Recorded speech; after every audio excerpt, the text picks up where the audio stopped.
Hello నమస్తే, నేను journalist YNR. ఆంధ్రప్రదేశ్లో వైఎస్ఆర్ కాంగ్రెస్ పార్టీ కార్యకర్తలపైన ఆర్గనైజ్డ్గా ప్లాన్డ్గా తెలుగుదేశం సర్కారు దాడులు చేయిస్తోంది అంటూ వైసీపీ అధినేత జగన్మోహన్ రెడ్డి ఆరోపిస్తూ వచ్చినారు. ఇటువంటి ఆరోపణలు ఆయన గత కొంతకాలంగా చేస్తున్నారు. ఆంధ్రప్రదేశ్లో వైసీపీ కార్యకర్తలపైన దాడులు జరుగుతున్నాయి, వాంటెడ్లీ ప్లాన్డ్గా వైసీపీ కార్యకర్తల్ని హత్యలు చేస్తున్నారు అంటూ ఆరోపిస్తూ వచ్చారు. ఈ ఆరోపణలతోటే ఢిల్లీ వేదికగా ధర్నా కూడా చేసి వచ్చారు.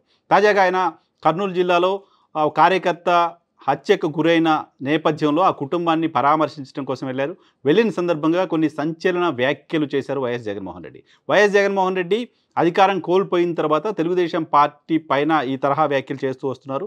పార్టీ అధికారం కోల్పోయిన తర్వాత కొత్త ప్రభుత్వం కూటమి సర్కారు ఏర్పడిన నెల రోజుల లోపటే ఆ ప్రభుత్వం పైన ఆ ప్రభుత్వం రద్దు చేయాలి, అక్కడ రాష్ట్రపతి పాలన పెట్టాలి, ఇలాంటి డిమాండ్ చేశారు. గతంలో ఎప్పుడు ఎక్కడ ఎవరు చేయని ఆరోపణ, ఎవరు చేయని డిమాండ్ ఇది. సో ప్రభుత్వం వచ్చి నెల రోజులు కూడా కాకముందే ఆ ప్రభుత్వం పైన రాష్ట్రపతి పాలన పెట్టాలనే డిమాండ్ జగన్మోహన్ రెడ్డి చేయడం అనేది ఒక విపరీత ధోరణిగా అధికార పార్టీ ఆరోపిస్తూ వచ్చింది. తెలుగుదేశం పార్టీ జగన్మోహన్ రెడ్డి వ్యాఖ్యల్ని తప్పుపడుతూ వచ్చింది. సో తాజాగా అదే తరహాలో మరొక ఆరోపణ చేస్తూ వచ్చారైనా కూటమి సర్కార్ పైన జగన్మోహన్ రెడ్డి చేసిన ఆరోపణ, వైసీపీ కార్యకర్తల హత్యల వెనక నారా లోకేష్, చంద్రబాబు నాయుడు గారు ఉన్నారేమో అనే అనుమానాన్ని రేకెత్తించే తరహాలో మాట్లాడారు. వాళ్ళపైన హత్య కేసు నమోదు చేయాలన్నారు. వైసీపీ కార్యకర్తలు ఎక్కడైతే మరణించారో, ఎక్కడైతే హత్యకు గురయ్యారో ఆ హత్య కేసుల్లో చంద్రబాబు నాయుడు గారిని, నారా లోకేష్ గారిని కూడా నిందితులుగా చేర్చాల్సిన అవసరం ఉంది అనేది జగన్మోహన్ రెడ్డి చేస్తున్న డిమాండ్. వాళ్ళిద్దరిని కూడా నిందితులుగా చేర్చి విచారించాలి అని చెప్తున్నారు.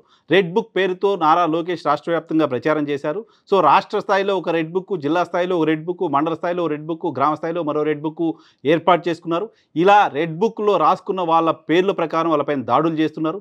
కర్నూలు జిల్లాలో జరిగిన ఘటన దీనికి నిదర్శనంగా చెప్తున్నారు. తనపైన దాడి జరుగుతుంది, మమ్మల్ని చంపే ప్రయత్నం చేస్తున్నారు అంటూ రాత్రి 9 గంటల నుంచి అర్ధరాత్రి 1 గంట వరకు నేరుగా పోలీస్ అధికారులకు, ఎస్పీకి, డిఎస్పీకి, సిఐకి పదే వైసీపీ నాయకులు ఫోన్లు చేస్తున్నప్పటికీ, ప్రతిమాలుకున్నప్పటికీ కనీసం పోలీసు బలగాలను అక్కడికి పంపించే ప్రయత్నం చేయలేదు. 2-3 పోలీసులను పంపించారు. వాళ్ళ సమక్షంలోనే హత్య జరిగింది. హత్య జరిగిన తర్వాత హత్యలో పార్టిసిపేట్ చేసిన 40 మంది ఆ గ్రామం నుంచి గ్రామాన్ని వదిలి బయటికి వెళ్ళిపోతుంటే, అక్కడ హత్య జరుగుతున్న సమయంలో ఉన్న పోలీసు అధికారులు ఏం చేస్తున్నారు, రాత్రి 9 గంటల నుంచి అక్కడ హత్య జరిగే పరిస్థితి అంటూ పదే జిల్లా ఎస్పీకి కూడా ఫోన్ చేసి చెప్తున్నప్పటికీ ఎందుకు స్పందించట్లేదంటే ఇదంతా ఆర్గనైజ్డ్గా ప్రభుత్వం చేయిస్తోంది కాబట్టే స్పందించట్లేదు అనేది వైసీపీ అధినేత జగన్మోహన్ రెడ్డి చేస్తున్న ఆరోపణ.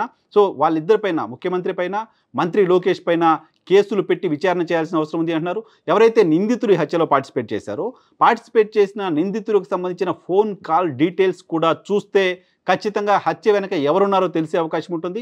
వాళ్ళకి సంబంధించిన కాల్ డేటాని బయట పెట్టాల్సిన అవసరం ఉంది అంటున్నారు. వాళ్ళకి సంబంధించిన కాల్ డేటాను చూస్తే నిందితులు ఎవరో ఈజీగా తెలిసిపోతుంది అని చెప్తున్నారు.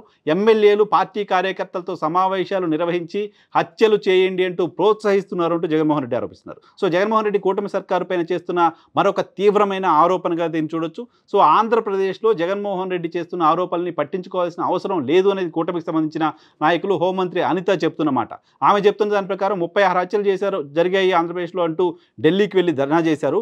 ఆ 36 హత్యలు ఎక్కడ జరిగాయి, ఎవరు చనిపోయారో పేర్లు ఇవ్వండి అంటూ నెల రోజులుగా అడుగుతుంటే జగన్మోహన్ రెడ్డి స్పందించట్లేదు అంటూ హోంమంత్రి చెప్తున్నారు. సో ఆ 36 మంది ఎవరైతే హత్యకు గురయ్యారో, ఎక్కడైతే దాడులు జరిగాయో వాటన్నిటికి సంబంధించిన అన్ని వివరాలని గవర్నర్కి అందించామంటూ వైసీపీ చెప్తోంది. సో దాడులను ఆపాల్సిన అవసరం ఉంది అని చెప్తోంది. ఆంధ్రప్రదేశ్ బ్రాండ్ ఇమేజ్ని దెబ్బతీసే తరహాలో ఆంధ్రప్రదేశ్ ప్రభుత్వం ఈ తరహా దాడులకు పాల్పడుతోంది అంటూ జగన్మోహన్ రెడ్డి ఆరోపణ చేస్తూ వస్తున్నారు. సో జగన్మోహన్ రెడ్డి నేరుగా ముఖ్యమంత్రి పైన, మంత్రి పైన హత్య కేసు నమోదు చేయండి అంటూ చేసిన వ్యాఖ్యల నేపథ్యంలో ప్రభుత్వం, తెలుగుదేశం పార్టీ దీనిపైన ఏ రకంగా స్పందిస్తుంది అనేది ఆసక్తి కలిగిస్తోంది.